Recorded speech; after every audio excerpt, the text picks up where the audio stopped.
So our second paper is how do pension wealth shocks affect working and claiming? And our presenter is Stefan Staubli, and the discussant will be Mauricio Soto.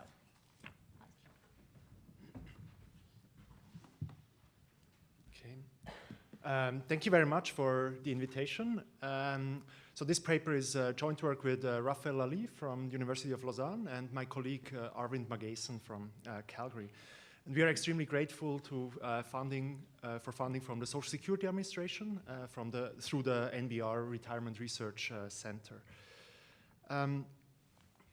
So it's probably no news to people in this room that retirement programs are among the largest social insurance programs in developed countries, and they typically offer a full pension if you claim at the full retirement age, but you can often claim early and get a slightly lower pension, or delay claiming and get a slightly higher pension.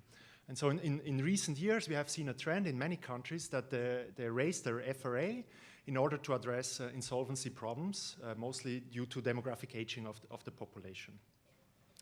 So if you think about how an FRA increase can affect behavior, we think that this could potentially happen through two channels. First, there is a financial incentive, because if you increase the FRA, what you're doing essentially is you cut pensions at each potential claiming age. So you get lower pensions.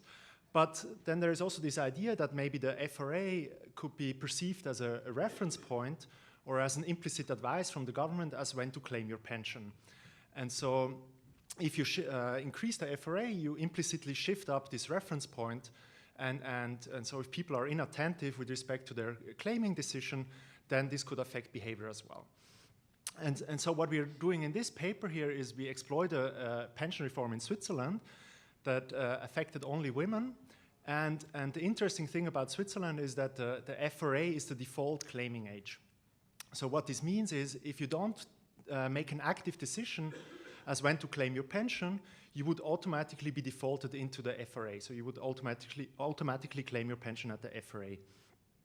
And this reform provides some separate variation in both this default and in financial incentives. And the question we want to ask here is how did this reform affect pension claiming and retirement? And ultimately, so by retirement, what we mean here is that when do people stop working? Okay. And ultimately, the goal is to sort of separate these two channels, the financial incentive and the default channel. And the evidence I will show you today suggests that this default channel is quite powerful. Okay. So we look at the so-called Swiss Old Age and Survivors Insurance, OASI, which is a pay-as-you-go pension program in Switzerland, and it offers a net replacement rate of roughly 30%. And before this reform that we are studying, the FRA were quite low. It was 62 for women and 65 for men. And there was no option for early claiming. And you could delay claiming, but as I will show you, this was extremely rare. Very few people delayed claiming. And so this reform, what it did, it changed or it reduced the generosity of these pensions in two ways. So in a first step, the FRA was increased for women from 62 to 63, and then from 63 to 64. But you could still claim as early as 62, but you would get a slightly lower pension. There would be this pension cut of 3.4%, which is, as I will show you, relatively small on average. And then in a second step, the government decided to double this pension cut for early claiming from 3.4 to 6.8%. Okay, but there was no change in the FRA, just a change in this pension cut. And the interesting thing is that all these changes were implemented by birth cohort. So when you were born, your pension rules would change depending on when you were born. And this is very nice for our empirical analysis because you have very sharp changes in pension rules depending on when you were born. And this is something we can exploit for the analysis. And what I also should point out is that if you wanted to take advantage of this early claiming option, then you had to inform the government before you reached the early claiming age. Say you wanted to claim at age 62, then you had to inform the government, the pension agency, before reaching 62 that you wanted to claim at 62.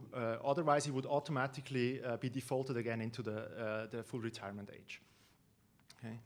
So here, this figure summarizes the generosity of pensions at different claiming ages and for different birth cohorts. So if you were as a woman born before 1939, you were not affected by any of these changes, and you would get a full pension at age 62. And virtually all women claimed at age 62, as I will show you in a couple of slides. If you were born between 1939 and 1941, your FRA had shifted to 63, so you would only get a full pension at 63, but you had this option to claim early at 62 with this with this very small pension cut. And then if you were born later, your FRA would have shifted to 64, and you would get, you had these options to claim early, either at 63 or 62 with this small pension cut.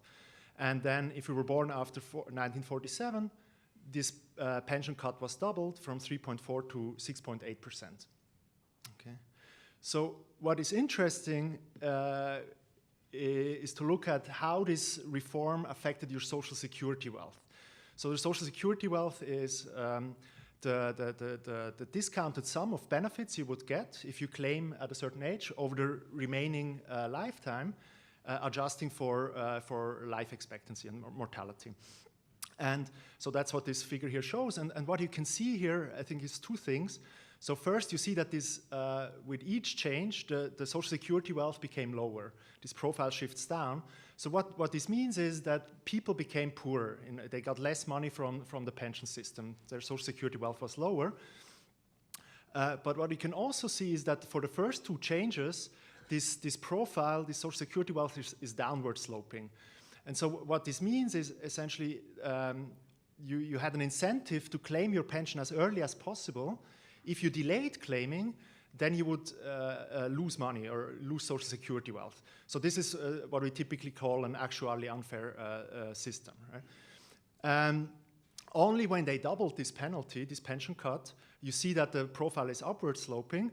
And so there is really financially an incentive to delay claiming because you would get a higher social security wealth if you claimed later. So if you look now at this effect, so what should we see if you think about pension claiming? Well, for these increases in the FRA, we should actually see, just from a financial, if you think about financial effects, because the system is actually unfair on average, we should think that people claim as early as possible and did not respond to this change. But as I pointed out, these first two changes, they also shifted up the default claiming age. And so if people are inattentive in terms of when they claim their pension, then this could induce them to delay claiming. Okay. In terms of retirement, so when they stop working, the prediction is clear that people, no matter when you claim, you will get lower pension wealth. And so this negative wealth shock should induce people to work longer and retire later. So let me show you some figures of this effect. So this is shows the claiming profile. And for both OASI pensions and disability pensions for women born in 1938 and women born in 1939. So women born in 1938, they were not affected by this change. And you can see that most of them claim their pension exactly at 62. Those that claim before 62 are those women who entered the disability insurance program. Now, for the 1939 cohort, this was the first cohort affected by the FRA 63 increase, you can see that before 62, nothing changes. So this means that there was essentially no effect on disability claiming, pension claiming. And you can see that very few women actually took advantage of this early claiming option. Instead, most shifted claiming by exactly 1 year from 62 to 63 to the new FRA. Okay. And you see a very similar pattern if you look at the second increase in the FRA to 64.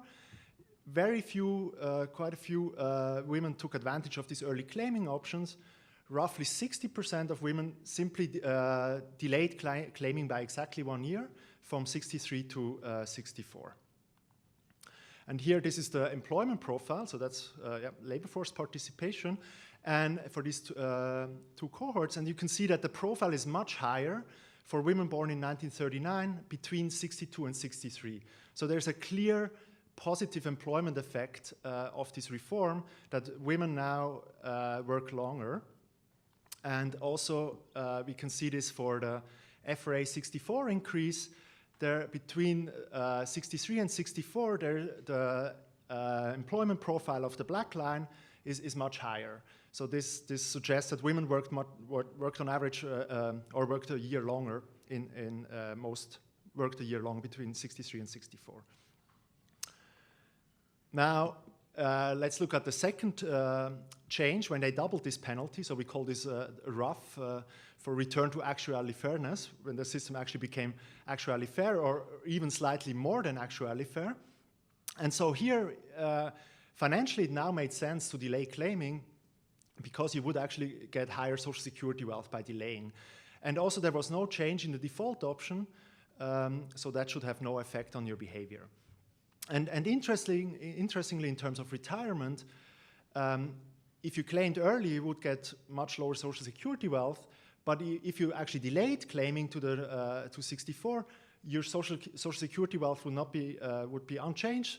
So you could undo essentially this wealth shock by simply delaying claiming. And so if you did this, then there should be no effect on retirement, because your wealth is the same. And so here, this is a similar figure for women born in 1947. They had the lower pension cut. And women born in 1948, they were the first cohort with the higher pension cut.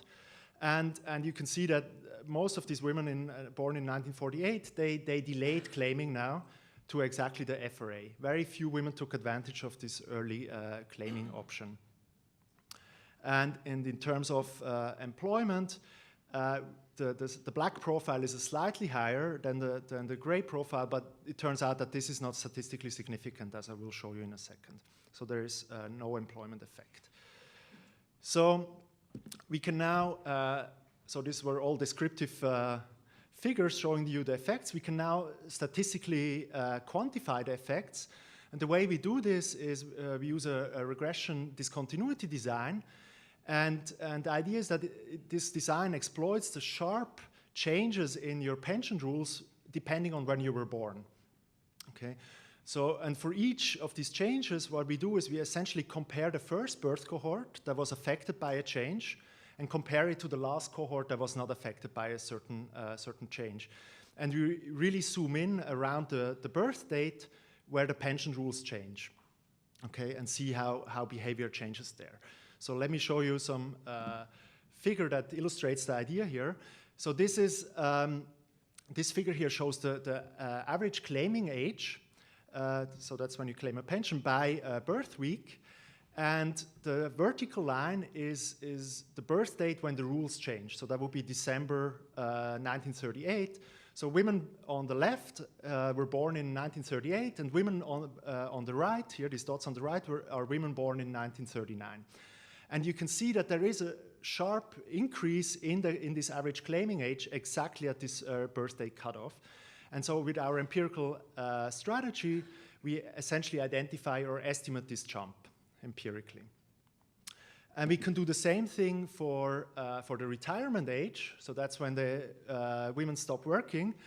And again, you can see that there is this very sharp jump in exactly at this birth date cutoff. And overall, this picture is a bit more noisy. That's because retirement, when women stop working, is a bit more noisy in the data. So you have a bit more variation, but you can still see this very clear jump exactly at this cutoff. So if we estimate these effects here empirically, what we find is that for the first two changes, the FRA increases, they had a very big effect on the claiming age. So on average, women would delay claiming by 0.7 years. And rough change had a much smaller effect on the claiming age of 0.4 years. In terms of retirement, again, we see very large effects for the FRA changes, no effect for the rough change.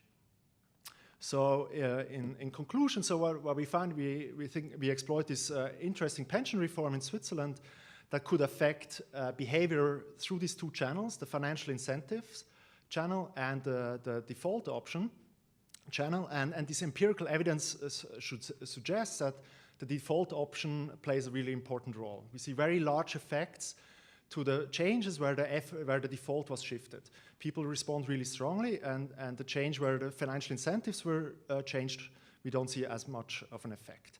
And I think this also raises some interesting questions because we see this powerful effect of the default, but in this case, the default actually masked the best choice of individuals for these women, which was to claim as early as possible. So the default are not always optimal. Okay, so thank you very much for. Stefan, thank you.